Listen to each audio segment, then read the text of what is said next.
ACB JDA से बड़ी खबर का रुख करेंगे, जहां बाहरी व्यक्तियों के जेडीए में प्रवेश पर सख्ती से पाबंदी रहेगी। जेडीए प्रशासन ने इस बारे में आदेश जारी कर दिए हैं। इससे पहले तत्कालीन जेडीसी आनंदी के समय भी ये आदेश जारी किए गए थे। प्रवेश पर पाबंदी के लिए पिछले वर्ष 31 जनवरी 2025 और 8 अगस्त को ये आदेश जारी किए गए थे। ताजा आदेशों के मुताबिक बाहरी व्यक्तियों का प्रवेश दोपहर 3 बजे से शाम 5 बजे तक हो सकेगा। प्रवेश पर बाहरी व्यक्ति केवल जोन उपायुक्त और प्रकोष्ठ प्रभारी से ही मिल सकेंगे। तो बड़ा अपडेट इस वक्त का जेडीए से जुड़ा, जहां पर जेडीए में अब बाहरी व्यक्तियों के प्रवेश पर पाबंदी के नियमों को सख्ती से लागू किया जाएगा। जेडीए प्रशासन ने इस बारे में आदेश जारी कर दिए। खबर पर ज्यादा जानकारी के लिए हमारे एसोसिएट एडिटर अभिषेक श्रीवास्तव हमारे साथ जुड़ गए हैं। अभिषेक जी, जेडीए में प्रवेश पर अब जो बाहरी व्यक्तियों के प्रवेश पर जो नियम है उनका सख्ती से पालन किया जाएगा। किस तरह के नियम रहेंगे, आपसे जानना चाहेंगे।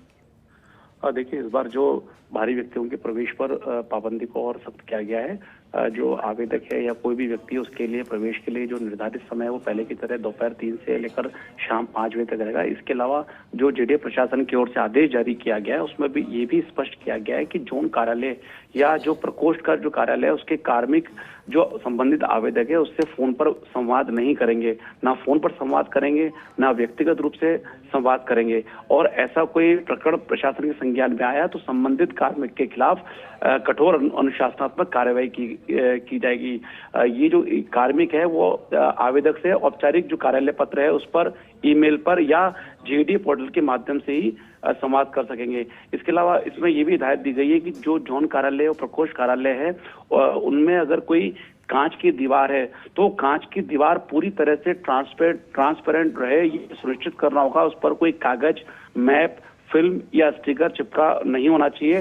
वो पूरी तरह से पारदर्शी होनी चाहिए ताकि बाहर से ही देखा जा सके कि जो प्रकोष्ठ कार्यालय या जोन कार्यालय है उसमें कोई बाहरी व्यक्ति तो नहीं बैठा है। इसके अलावा ये भी व्यवस्था की गई है कि जो निर्धारित समय दोपहर 3 से लेकर शाम 5 बजे तक का, उसमें अगर जोन उपायुक्त नहीं मिलते हैं तो या प्रकोष्ठ प्रभारी नहीं मिलते हैं तो किन किन से मिला जाएगा ये भी बाकायदा तय कर दिया गया है। जैसे जोन उपायुक्त अगर नहीं मिलते हैं तो उनकी अनुपस्थिति में जोन तहसीलदार से आगंतुक मिल सकेंगे। इसी तरह महानिरीक्षक पुलिस के अलावा मुख्य नियंत्रक प्रवर्तन, उप नियंत्रक प्रवर्तन, वित्त प्रकोष्ठ में निदेशक वित्त के अलावा ओएसडी आरएम, वरिष्ठ लेखाधिकारी भुगतान, अभियांत्रिकी प्रकोष्ठ में निदेशक अभियांत्रिकी के अलावा अतिरिक्त मुख्य अभियंता, अधीक्षण अभियंता और अधिशासी अभियंता से आगंतुक मिल सकेंगे। इसी तरह उद्यान प्रकोष्ठ की बात करें तो उसमें वन संरक्षक के अलावा वरिष्ठ उद्यान विज्ञ, अधीक्षण अभियंता उद्यान, विधि प्रकोष्ठ में निदेशक विधि के अलावा संयुक्त निदेशक, उप निदेशक विधि, इसी तरह टाउन प्लानिंग में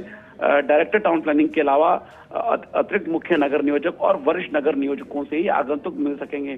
तो इस तरह से ये व्यवस्था की गई है कि किसी भी तरह से जो बाहरी व्यक्ति है उसका इस तरह से प्रवेश नहीं हो, बेवजह प्रवेश नहीं हो, हमेशा प्रवेश नहीं हो। उनके लिए निर्धारित समय तय किया गया है और ये भी तय किया गया कि पहले की तरह ही जो पास बनाने की व्यवस्था है वो लागू रहेगी और पास में सिग्निफाइड होगा कि किस कक्ष में जाना है, किस बिल्डिंग में जाना है और किस अधिकारी के पास जाना है, तो आगंतुक वहीं जा सकेंगे।